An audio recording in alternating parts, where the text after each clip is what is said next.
Breaking Sus Update 2026. Simula Mayo 21, 2026, usap-usapan na ang 1,000 piso ikalawang tranche pension increase.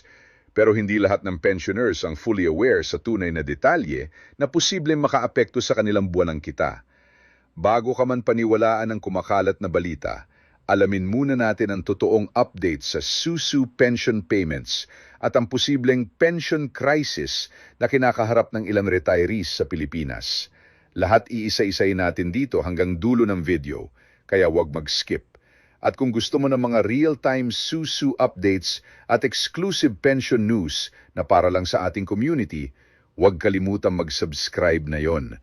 Dahil dito sa channel na ito, ikaw ang unang nakakaalam ng mga importanteng update na talagang makakatulong sa iyong pension at future.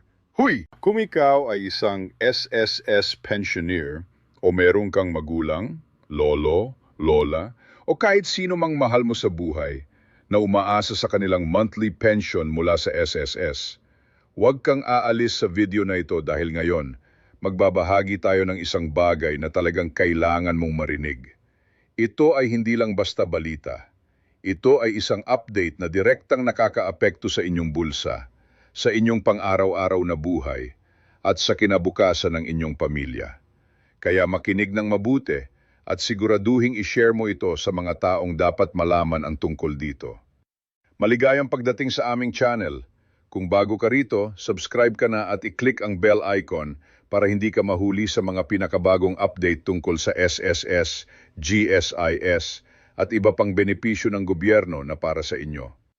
Ngayon, pag-usapan na natin ang pinakamahalaga at pinakainaabangan na balita ng taon, ang opisyal na implementasyon ng ikalawang tranche ng SSS Pension Reform Program para sa 2026. Alamin niyong lahat na sa nakalipas na ilang buwan, maraming tanong ang pumupuno sa ating isipan. Kailan ba talaga darating ang dagdag na pension? Magkano ba ang makukuha natin? Sino ba ang mga karapat-dapat? Bakit parang laging may nagsasabi ng iba't ibang numero at pets sa online? Nakakalito, di ba? Maraming maling impormasyon ang kumakalat sa social media. May nagsasabing 1,000 piso flat ang lahat. May nagsasabing March pa lang ibibigay. May nagsasabing September pa. At sa dami ng ingay, mahirap malaman kung alin ang totoo. Kaya nga nandito tayo ngayon para linawin ang lahat, direkta mula sa opisyal na pahayag ng SSS mismo. Ang katotohanan, mga kaibigan, ay mas maganda pa sa inaasahan ng marami. Dahil hindi lang nagbago ang halaga ng pensyon, nagbago rin ang takdang petsa ng pagpapalabas nito. At ang pagbabagong yon ay pabor sa atin bilang mga pensyoner at pamilya ng mga pensyoner. Kaya wag nating sayangin ang oras. Simulan na nating balatan ang buong kwento ng SSS ikalawang tranche pension increase para sa taong 2026. Una, alalahanin natin ang pinanggalingan ng lahat ng ito. Noong 2025, ipinatupad ng Social Security System ang isang makasaysayang hakbang para sa lahat ng kanilang mga pensyoner. Ito ay ang tinatawag na SSS Pension Reform Program, isang 3 taong plano na magbibigay ng sunod-sunod na pagtaas ng pensyon taon-taon, simula 2025 hanggang 2027. Hindi ito nangangailangan ng dagdag na kontribusyon mula sa mga miyembro. Hindi kayo kailangang magbayad ng higit pa. Ang pagtaas na ito ay pinopondohan ng malakas na financial performance ng SSS mismo. Ibig sabihin, naging maayos ang pamamahala ng pondo, at ngayon, ang bunga ng maayos na pamamahalang iyon ay babalik sa mga pensyoner. Isang malaking tagumpay ito para sa lahat ng Pilipino na matagal nang nagtatrabaho at nag-ambag sa sistema. Noong unang tranche na ipinatupad noong Setyembre 2025, lahat ng retirement at disability pensioners ay nakatanggap ng 10% na pagtaas sa kanilang buwanang pension. Samantala, ang mga death at survivor pensioners, yung mga balo, biyudo at mga legal na tagapagmana, ay nakatanggap ng 5% pagtaas. At gayon, dumating na ang oras para sa ikalawang hakbang ng programang ito. Ito ang tinatawag nating ikalawang tranche, at ito ang pangunahing paksa natin na yon. Ayon sa opisyal na pahayag ng Social Security System, hindi na kayo maghihintay hanggang Setyembre. Dahil sa tumitinding presyo ng gasolina, patuloy na implasyon, at mas malawak na epekto ng mga pandaigdigang tensyon sa ekonomiya, nagpasya ang SSS na ilipat ang implementasyon ng ikalawang tranche mula Setyembre patungong Hunyo 2026. Oo, tama ang narinig ninyo.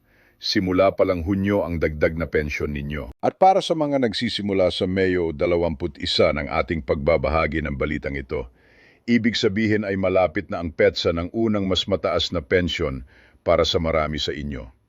Ito ang opisyal na sinabi ng SSS. Ang maagang implementasyon ay inaasahang maglalabas ng humigit kumulang 6.5 bilyong piso sa karagdagang benepisyo mula Hunyo hanggang Agosto 2026 na direktang susuporta sa milyon-milyong pensyoner at kanilang mga pamilya. 6.5 bilyon, isipin ninyo yon, hindi ito maliit na bagay. Ito ay isang malaking desisyon na ginawa ng SSS upang matugunan ang tunay na pangangailangan ng mga taong nag-alay ng kanilang buhay para sa trabaho at sa bansa. Ngayon, pag-usapan natin ang pinakamahalaga. Magkano talaga ang matatanggap ninyo? Narito ang tunay na breakdown. Para sa mga retirement pensioners at disability pensioners, ito ang pinakamalaki nating grupo. Ang pagtaas ay 10%. Ibig sabihin, kung ang inyong kasalukuyang monthly pension ay 5,000 piso, ang bagong pension ninyo ay magiging 5,500. Kung ang pension ninyo ay nasa 6,100, ang bagong halaga ay magiging 6,710 piso. Kung ang inyong pension ay pumapalo sa 7,000, makakakuha kayo ng 7,700 pagkatapos ng 10% pagtaas. At para sa mga survivor o death pensioners, ang mga balo, biyudo at mga anak na natanggap ng survivor pension, ang pagtaas naman para sa kanila ay 5%. Ngayon, dito na pumapasok ang kalituhan na nararamdaman ng marami. Naalala ninyo ang sikat na 1,000 piso na numero na madalas makita sa social media? Yung mga post na nagsasabing lahat ng pensyoner ay makakatanggap ng eksakto at flat na 1,000 piso na dagdag? Ang katotohanan ay ito. Ang 1,000 piso ay hindi isang flat na halaga na natatanggap ng lahat ng pantay-pantay. Ang aktual na pagtaas ng bawat pensyoner ay nakabatay sa kanilang kasalukuyang pension amount at ang 10% ang nag-a-apply. Dahil ang pensyon ng bawat miyembro ay magkakaiba depende sa kanilang contribution history, bilang ng taon ng pagbabayad ng kontribusyon at iba pang salik, ang aktual na piso-pisong halaga ng pagtaas ay magkakaiba rin para sa bawat isa. Ang 1,000 piso ay isang approximation o estimate na madalas banggitin para mabigyan ng ideya ang publiko kung gaano kalaki ang pagtaas. Ngunit ang eksaktong halaga ninyo ay makikita sa inyong pension statement o sa inyong SSS account online. Para mas malinaw pa, may mga halimbawa tayo. Sabihin nating ang retirement pensioner na si Nanay Rosario ay nakakatanggap ng 5,632 piso bawat buwan bago ang pagtaas. Matapos ang 10% karagdag, ang kanyang buwanang pensyon ay magiging humigit kumulang 6,175 piso. Iyon ay halos 563 piso na dagdag bawat buwan. Sa loob ng isang taon, iyon ay magiging halos 6,756 na piso na karagdag na kita para kay Nanay Rosario. Pera na makakatulong sa kanyang gamot, pagkain, kuryente at pang-araw-araw na pangangailangan. Sa kabilang banda, kung survivor pensioner ang inyong mahal sa buhay at nakakatanggap siya ng 5,376 na piso bawat buwan, ang 5% pagtaas ay magbibigay sa kanya ng humigit kumulang 5,645 piso kada buwan. Maliliit na numero kung titingnan ng isa-isa, ngunit sa kalahatan, ito ay nagbibigay ng napakahalagang ginhawa sa mga taong iyon. Ngayon, pag-usapan naman natin kung sino ang mga karapat-dapat sa ikalawang tranche na ito. Kung isa kang aktibong pensioner ng SSS na nagsimulang makatanggap ng pensyon bago pa mag-Agosto 31, 2026, ikaw ay karapat-dapat. Hindi ka na kailangang mag-apply. Hindi ka na kailangang pumunta sa SSS office. Hindi ka na kailangang mag-submit ng kahit anong dokumento. Ang pagtaas ay otomatikong ilalapat sa inyong account. Ang SSS ay direktang mag-a-apply ng 10% o 5% na pagtaas sa inyong kasalukuyang pension amount nang walang anumang karagdagang hakbang mula sa inyong panig. Iyan ang isa sa pinakamagandang aspeto ng Pension Reform Program. Walang burokrasya, walang linya, walang papeles. Automatiko na. Ngunit may isang mahalagang bagay na dapat tandaan. Kung ang inyong pension ay nagsimula pagkatapos ng Agosto 31, 2026, maaring hindi kayo makasama sa ikalawang tranche na ito. Ngunit huwag kayong mag-alala, dahil may ikatlong tranche pa na darating sa Setyembre 2027, at doon ay may pagkakataon pa kayong makuha ang susunod na pagtaas. Ang plano ng SSS ay walang pensyoner ang maiiwanan. Ang layunin ay ang bawat isa ay makinabang sa 3 taon ng patuloy na pagtaas. Ngayon, nais kong sabihin sa inyo ang isang bagay na madalas hindi na pag-uusapan ng ibang channels. Ang malaking larawan ng kung ano ang ibig sabihin ng Pension Reform Program sa mahabang panahon. Pagkatapos ng 3 taon ng programa nito, ang mga retirement at disability pensioners ay matatanggap ng humigit kumulang 33% na mas mataas na pensyon kumpara sa kanilang pensyon bago pa nagsimula ang reforma noong 2025. Para sa mga survivor pensioners, ang kabuuang pagtaas ay magiging halos 16% sa loob ng 3 taon. At lahat ng dagdag na ito, nang walang pagtaas ng kontribusyon mula sa mga miyembro. Sa madaling salita, ang SSS ay naghahatid ng mas maraming benepisyo nang hindi pinagpapagalan ang mga kasalukuyang miyembro. Yan ang tunay na kahulugan ng isang mahusay na pension system. Mahalaga rin nating pag-usapan ang tungkol sa mga fake news at maling impormasyon na maaring makita ninyo online tungkol sa paksang ito. Napakarami na ng mga posts sa Facebook, mga grupo ng mga senior citizens, at maging mga text messages na kumakalat na nagsasabi ng iba't ibang bagay, na may 1,000 piso flat para sa lahat, na may dagdag na 15,000 piso sa isang beses, na may espesyal na pondo para sa mga senior na may sakit, at marami pang iba. Ang panawagan namin sa inyo ay simple lang, huwag agad maniwala sa lahat ng nakikita ninyo sa social media. Laging i-verify ang impormasyon sa opisyal na website ng SSS, sa www.sss.gov.ph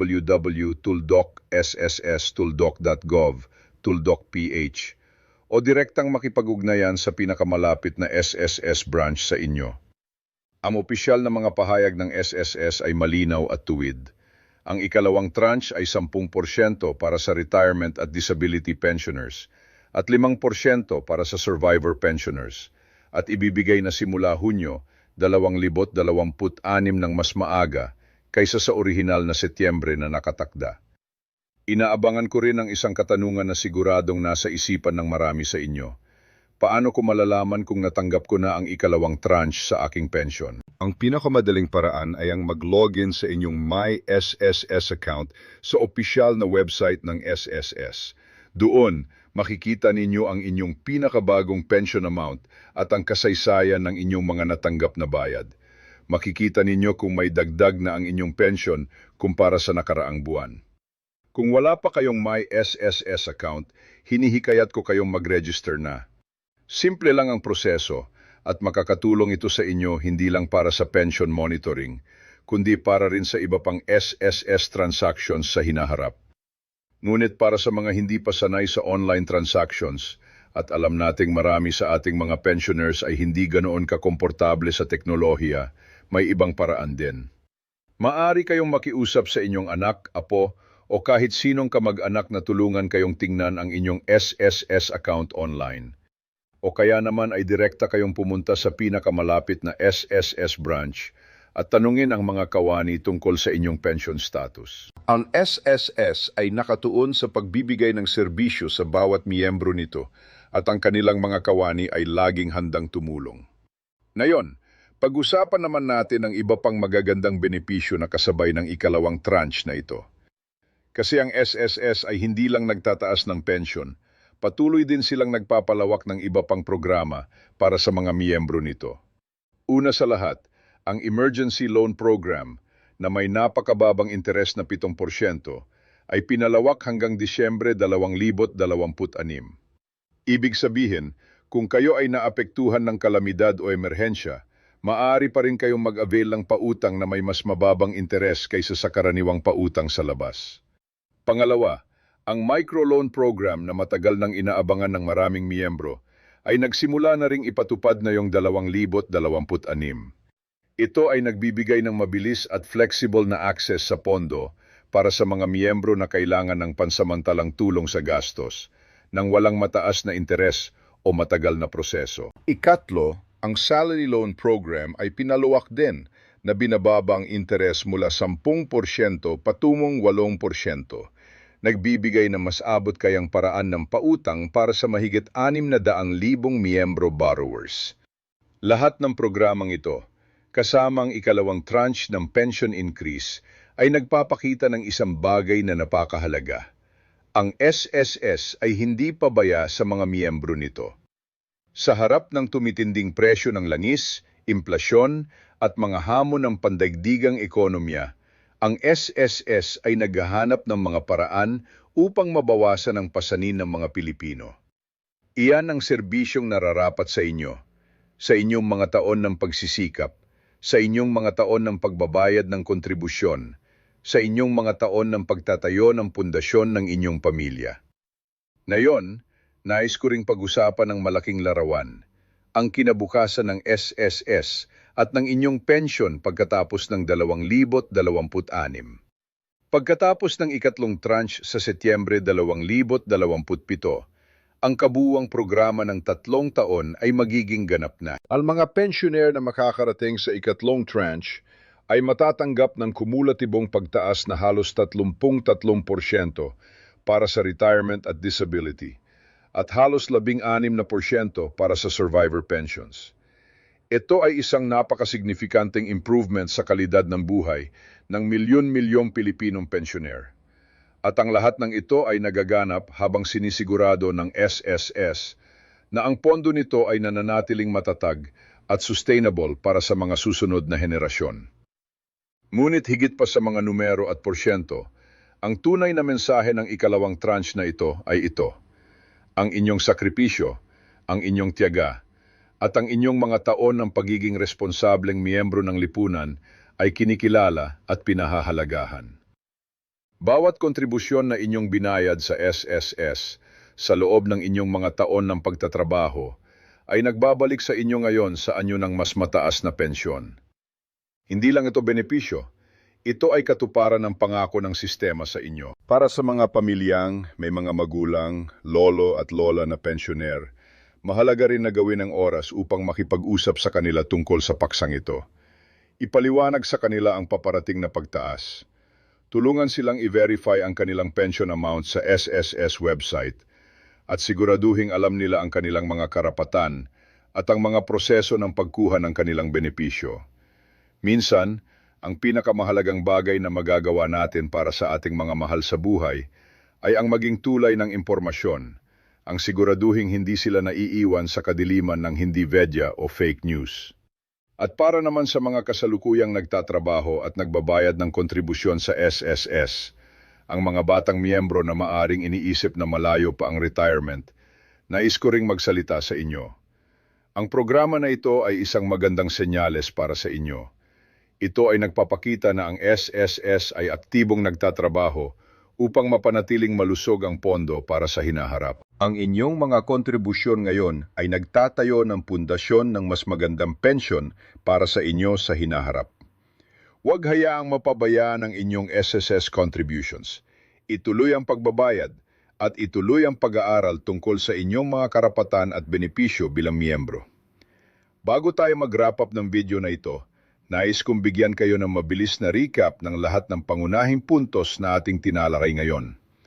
Ang SSS ay in-advance ang implementasyon ng ikalawang tranche ng Pension Reform Program mula Setyembre patungong Hunyo 2026, 3 buwan na mas maaga kaysa sa orihinal na nakatakda, upang agad na matulungan ang mga pensyoner sa harap ng mga hamon ng ekonomiya. Ang retirement at disability pensioners ay makakatanggap ng 10% pagtaas sa kanilang buwan ng pensyon, habang ang death at survivor pensioners ay makakatanggap ng 5% pagtaas. Ang pagtaas ay otomatikong ilalapat. Walang kailangang gawin na espesyal na aksyon mula sa mga pensioner. Ang kabuuang gastos ng SSS para sa maagang implementasyong ito ay humigit kumulang 6.5 bilyong piso na direktang mapupunta sa milyon-milyong pensioner at kanilang mga pamilya. At ang lahat ng ito ay bahagi ng mas malaking 3 taong programa na hahantong sa kumulatibong 33% pagtaas para sa retirement at disability pensioners bago matapos ang 2027. Ayan mga kaibigan, ang buong kwento ng SSS ikalawang tranche pension increase para sa 2026. Sana ay naging malinaw at kapakipakinabang ang impormasyon na aming ibinahagi sa inyo ngayon.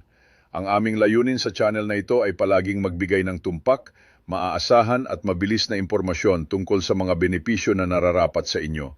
Walang pagmamalabis, walang maling pangako, at walang fake news. Kung may mga katanungan kayo tungkol sa inyong individual na pension situation, hinihikayat naming lagi kayong makipag-ugnayan ng direkta sa SSS sa kanilang opisyal na website na www.tuldok.sss, tuldok.gov, tuldok.ph, sa kanilang hotline o sa pinakamalapit na SSS branch sa inyo. Sila ang may pinakatumpak at pinaka-up-to-date na impormasyon tungkol sa inyong account. Kung natutunan kayo sa video na ito, ipakita ninyo ang inyong suporta sa pamamagitan ng pag-like at pag-share ng video na ito sa inyong mga kaibigan at pamilya, lalo na sa mga pensioner at kanilang mga mahal sa buhay. Bawat share ay isang pagtulong sa isang kapwa Pilipino na maging informed tungkol sa kanyang mga karapatan. At huwag kalimutang mag-subscribe at pindutin ang bell icon para hindi kayo makaligtaan ng mga susunod na update tungkol sa SSS, GSIS, at iba pang mahahalagang balita para sa inyo at sa inyong pamilya. Ito ay ang inyong channel na laging narito para sa inyo, pagmamahal at serbisyo para sa bawat Pilipino. Hanggang sa muli, ingat kayo at lagi kayong manatiling updated.